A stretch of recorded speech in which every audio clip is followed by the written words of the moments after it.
of a Buddhist Abbot. Soyen Shaku, translated by D.T. Suzuki. Buddhist View of War.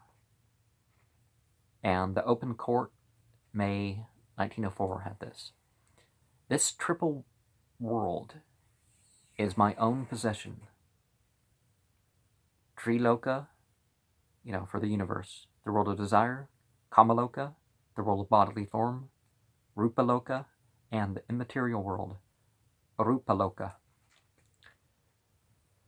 All the things therein are my own children, sentient or non-sentient, animate or inanimate, organic or inorganic. The 10,000 things in this world are no more than the reflections of my own self. They come from the one source. They partake of the one body. Therefore, I cannot rest quiet until every being, even the smallest possible fragment of existence, is settled down in its proper appointment. I do not mind what long eons it will take to finish this gigantic work of salvation. I work at the end of eternity, when all beings are peacefully and happily nestled in an infinite loving heart. This is the position taken by the Buddha, and we as humble followers are but to walk in his wake. Why then do we fight at all? Because we do not find this world as it ought to be, because there are here so many perverted creatures, so many wayward thoughts, so many ill-directed hearts, due to ignorant subjectivity. See, it's not that the demiurge, as Surah 4, 819, 120 mentions, it's not that the demiurge brings about anything independently good. It's just a twist on things and misleads the desires and thoughts and all that. Other passages are talking about whispers, but anyways, for this reason, Buddhists are never tired of combating all productions of ignorance, and their fight must be to the bitter end. They will show no quarter. They will mercilessly destroy the very root from which arises the misery of this life. To accomplish this end, they will never be afraid of sacrificing their lives, nor will they tremble before an eternal cycle of transmigration. Corporeal existences come and go, material appearances wear out and are renewed. Again and again they take up the battle at the point to where it was left off. Well, perhaps that's why things are getting so bad. But all the Buddhists and Bodhisattvas never show any ill will or hatred towards enemies. Enemies and enemies of all that is good are indeed wicked, adverse, shameless, hell-born, and, above all, ignorant. But they are not too my own children for all their sin. But are they not too my own children for all their sins? They are to be pitied and enlightened, not persecuted. Therefore, what is shed by Buddhists is not blood, which unfortunately has stained so many pages in the history of religion, but tears issuing directly from the fountainhead of loving kindness. The most powerful weapon ever used by the Buddha in the subjugation of his wayward children is the practice of non-atman, non-egotism. He wielded it more effectively than any deadly life-destroying weapons. When he was under the Bodhi tree, absorbed in meditation on the non-atmanness of things, fiends numbering thousands tried in every way to shake him from his transcendental serenity, but all to no purpose. Scientology kind of talks in that way too. But more confusingly, right? On the contrary, the arrows turn to heavenly flowers, the roaring clamor to a paradisical music, and even the army of demons to a host of celestials. And do you wonder at it? Not at all, for what on earth can withstand an absolutely self-freed heart overflowing with loving kindness and infinite bliss?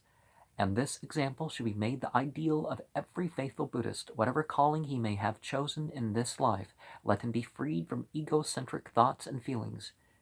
Even when going to war for his country's sake, let him not bear any hatred towards his enemies. In all his dealings with them, let him practice the truth of non-atman. He may have to deprive his antagonist of the corporeal presence, but let him not think that there are atmans conquering each other. From a Buddhist point of view, the significance of life is not limited to the present incarnation. We must not exaggerate the significance of individuals, for they are not independent and unconditional existences. They acquire their importance and a paramount meaning moral and religious, as soon as their fate becomes connected with the all-pervading love of the Buddha, because then they are no more particular individuals filled with egotistical thoughts and impulses, but have become incarnate. Now, it's through influence that such figures might save humanity, right? Not that they atone through their own realizations. They are so many representative types of one universal self-freed love. If they ever have to combat one another for the sake of their home and country, which under circumstances may become unavoidable in the world of particularity, let them forget their egotistic passions, which are the product of the Atman conception of selfishness. Let them, on the contrary, be filled with loving kindness of the Buddha. Let them elevate themselves above the horizon of the mine and thine. The hand that is raised to strike and the eye that is fixed to take aim do not belong to the individual, but are the instruments utilized by a principle higher than the transient existence. Therefore, when fighting, fight with might and main. Might and main. Fight with your whole heart. Forget your own self in the fight, and be free from all Atman thought. It is most characteristic of our religion as we understand it, that while Buddha emphasized the paramount significance of synthetic love, he never lost sight of the indispensableness of analytical thought, of analytical intellect. He extended his sympathy to all creatures as his own children, and made no discrimination in his boundless compassion. But at the same time, he was not ignorant of the fact that there were good as well as bad people, that there were innocent hearts as well as guilty ones. Not that some were more favored by the Buddha than others, but they were enabled to acquire more of the love of the Buddha. One rain falls on all kinds of plants, but they do not assimilate in the water in the same fashion.